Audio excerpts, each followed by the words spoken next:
Hello student, good morning. आज हम आपके लिए क्वेश्चन नंबर 12 लेसन नंबर 7 में राज्यपाल की शक्तियों के बारे में पढ़ रहे थे। क्वेश्चन ये था, एक बार वापस से बता देता हूँ। राज्यपाल की शक्तियों कार्यों की विवेचना कीजिए। दूसरा था जो परीक्षा में आया हुआ था, कार्यपाल का एक शक्ति और विधायी शक्तियाँ। तो इसमें हम कार्यपालिका शक्तियों को पिछली वीडियो में पढ़ चुके थे। अब हम स्टार्ट करेंगे इसमें विधायी शक्तियों से। देखिए, राज्यपाल राज्य की व्यवस्थापिका का एक अभिन्न अंग है। व्यवस्थापिका का महत्वपूर्ण अंग है कौन? राज्यपाल। और विधायी क्षेत्र में उसे महत्वपूर्ण शक्तियां प्राप्त है। कानूनी क्षेत्र में वह व्यवस्थापिका का अधिवेशन बुलाता है, स्थगित करता है। यानी व्यवस्थापिका का मतलब है या विधानमंडल से। विधानमंडल में विधानसभा और विधान परिषद, यानी विधानसभा या विधान परिषद इन दोनों का संयुक्त अधिवेशन बुला सकता है, स्थगित कर सकता है और व्यवस्थापिका के निम्न सदन विधानसभा को भंग भी कर सकता है। यदि मुख्यमंत्री के पास बहुमत नहीं है अपने, तो उस विधानसभा को मुख्यमंत्री की सलाह से भंग भी कर सकता है राज्यपाल। आम चुनाव के बाद, यानी जब चुनाव होते हैं 5 साल कार्यकाल पूरा होने के बाद जब विधानसभा के, तो आम चुनाव के बाद वह विधानसभा की पहली बैठक को संबोधित करता है। जो पहली बैठक होती है विधानसभा की, उस बैठक को संबोधित करता है चुनावों के बाद। और उसके बाद भी वह विधानमंडल को संदेश भेज सकता है। राज्य विधानसभा द्वारा पारित विधेयक पर राज्यपाल की स्वीकृति आवश्यक है। कोई भी विधेयक यदि राज्य विधानसभा पारित करती है, जैसे हमारे राजस्थान में केवल विधानसभा है, दूसरा सदन नहीं है, तो वहां केवल विधानसभा ही पारित करती है, तो उस विधेयक पर राज्यपाल की स्वीकृति आवश्यक है। राज्यपाल जब तक स्वीकृति नहीं देगा, जब तक वह कानून नहीं बनता है।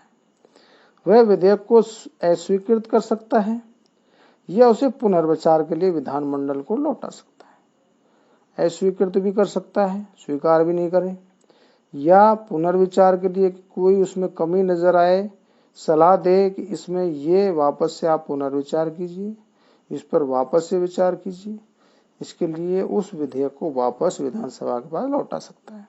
यदि विधानमंडल दूसरी बार भी विधेयक पारित कर देता है, जहां 2 सदन है तो वहां दोनों सदन, विधानसभा और विधान परिषद एक है तो वहां एक सदन, वापस से दूसरी बार विधेयक को पारित कर देता है, तो राज्यपाल को स्वीकृति देनी ही होगी।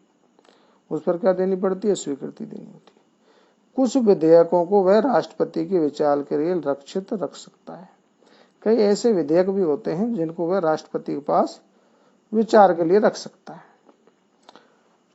यदि राज्य के विधानमंडल का अधिवेशन न चल रहा हो, अधिवेशन नहीं चल रहा हो, तो वह राज्यपाल अध्यादेश जारी कर सकता है। जैसे वर्तमान विधानसभा में मुख्यमंत्री अशोक गहलोत ने सिफारिश की विधानमंडल को चलाने के लिए, जबकि सत्र नहीं था, तो राज्यपाल ने क्या किया? अध्यादेश जारी किया। अध्यादेश जारी करने से विधानसभा का अधिवेशन चलाया जा सकता है। अध्यादेश को राज्य विधानमंडल द्वारा पारित अधिनियमों के समान ही मान्यता प्राप्त होती है, जो भी अधिनियम पारित किए जाते हैं।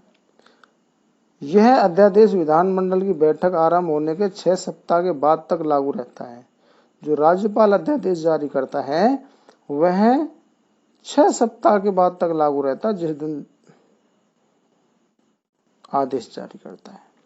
यदि 6 सप्ताह पूर्व विधानमंडल से अध्यादेश को अस्वीकृत कर दे, तो उस अध्यादेश को उस समय समाप्त समझा जाएगा। विधानमंडल यदि उसे अस्वीकृत कर दे, तो वो उस दिन से क्या माना जाता है? समाप्त समझा जाता है अध्यादेश राज्यपाल का। कुछ विषयों के संबंध में अध्यादेश जारी करने से पूर्व राज्यपाल को राष्ट्रपति की स्वीकृति प्राप्त करनी होगी। कई ऐसे अध्यादेश होते हैं जिनको जारी करने से पहले राज्यपाल को किसकी स्वीकृति की आवश्यकता होती है? राष्ट्रपति की। तो वह राष्ट्रपति स्वीकृति लेता है।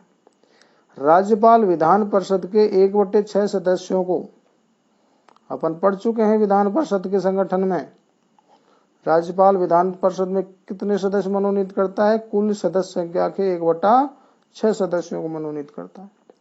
और वो ऐसे लोगों को में से नामजद करता है जिन्हें साहित्य का ज्ञान हो, कला का ज्ञान हो, विज्ञान, सहकारिता आंदोलन, इनको ऐसा आंदोलन किया हो जिससे सभी लोगों को, सहकारिता का मतलब आम जन के लिए जिसमें आयो संगठन बनाया हो, कोई सहयोग किया हो, कोई ऐसा आंदोलन किया हो जो जनहित के कार्य में किया गया हो, तथा समाज सेवा के क्षेत्र में विशेष और व्यावहारिक ज्ञान जिस व्यक्ति को प्राप्त हो, ऐसे व्यक्तियों को वो विधान परिषद में चुनता है। कौन? राज्यपाल। यदि वह ऐसा समझे कि विधानसभा में आंग्ल भारतीय समुदाय को उचित प्रतिनिधित्व प्राप्त नहीं है, आंग्ल भारतीय यानी जिसमें से माता पिता में से एक भारतीय है और एक विदेशी है, यदि राज्यपाल को यह महसूस हो कि आंग्ल भारतीय में से एक भी सदस्य विधानमंडल में नहीं है, विधानसभा में नहीं है, तो वह इस वर्ग के एक सदस्य को मनोनीत करता था पहले। कौन? राज्यपाल, विधानसभा में। परंतु वर्तमान में यह व्यवस्था 104वें संविधान संशोधन जो किया गया था दिसंबर 2019 में संसद के द्वारा, संविधान में संशोधन किया गया था 104वां 2019 में, इसके द्वारा इसको समाप्त कर दिया गया है। किसको? आंग्ल भारतीय समुदाय के सदस्य को मनोनीत करने का। ठीक है, ये विषय ध्यान रखना है। अपन ने ये लोकसभा में पढ़ा है, एंग्लो इंडियन सदस्यों को राष्ट्रपति मनोनीत नहीं कर सकता है। कब से? 104वें संविधान संशोधन से, जो ये 25 जनवरी 2020 तक लागू था। अब इसके बाद जो भी चुनाव होंगे तो उसमें राज्यपाल और राष्ट्रपति लोकसभा में मनोनीत नहीं कर पाएगा और राज्यपाल विधानसभा में मनोनीत। तो यह व्यवस्था केवल जनवरी 2020 तक थी, आगे इसको नहीं बढ़ाया गया है, इसे संविधान में संशोधन करके समाप्त कर दिया गया है। तो ये विषय ध्यान रखें। तीसरी है वित्तीय शक्तियां। राज्यपाल को कुछ वित्तीय शक्तियां भी प्राप्त हैं। राज्य विधानसभा में राज्यपाल की पूर्व स्वीकृति के बिना कोई भी धन विधेयक, पैसे से संबंधित, धन से संबंधित विधेयक प्रस्तुत नहीं किया जा सकता बिना राज्यपाल की स्वीकृति के। पहले किससे स्वीकृति लेनी पड़ेगी? विधानसभा में पेश करने से पहले राज्यपाल से। यह व्यवस्थापका के समक्ष प्रति वर्ष बजट प्रस्तुत करवाता है। बजट कौन जारी करता है? वित्त मंत्री। तो राज्यपाल की जिम्मेदारी है कि वो वित्त मंत्री से बजट प्रस्तुत करवाता है विधानमंडल, और उसकी अनुमति के बिना किसी भी अनुदान की मांग नहीं की जा सकती। राज्यपाल की बिना अनुमति के अनुदान की मांग, अनुदान क्या होता है?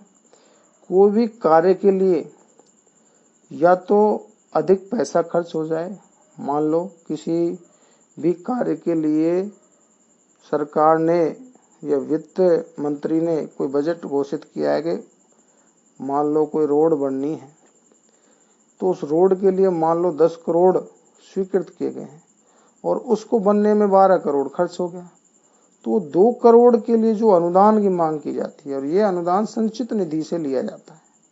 संचित निधि जो राज्य की टैक्स के द्वारा, इनकम टैक्स के द्वारा या अन्य आय जो होती है, राजस्व से जो राज्य प्राप्त होती है आय, तो वो संचित निधि में जमा होती है।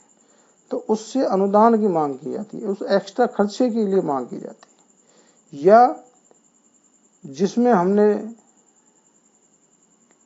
ये विचार किया है कि उसमें 10 करोड़ लागत आएगी और लागत आने का अनुमान उसमें आगे बढ़ जाता है, तो उस अधिक खर्च की पूर्ति के लिए अनुदान की मांग की जाती है। राज्यपाल विधानमंडल से पूरक, अतिरिक्त तथा अधिक अनुदान की मांग कर सकता है। वही है अतिरिक्त, यानी जितना अधिक पैसे की जरूरत है। राज्य की संचित निधि राज्यपाल के ही अधिकार में रहती है। संचित निधि जो राज्य का कोष होता है, धन जो कोष होता है, वो संचित निधि होता है। ये अनुदान की मांग जो पूर्ति की जाती है वो संचित निधि से की जाती है, और इसकी स्वीकृति किससे ली जाएगी? राज्यपाल से। विधानसभा इस अनुदान की मांग के लिए प्रस्ताव पास करती है, फिर राज्यपाल इस पर स्वीकृति देगा, तब इसकी पैसे की पूर्ति वहां से की जाती है।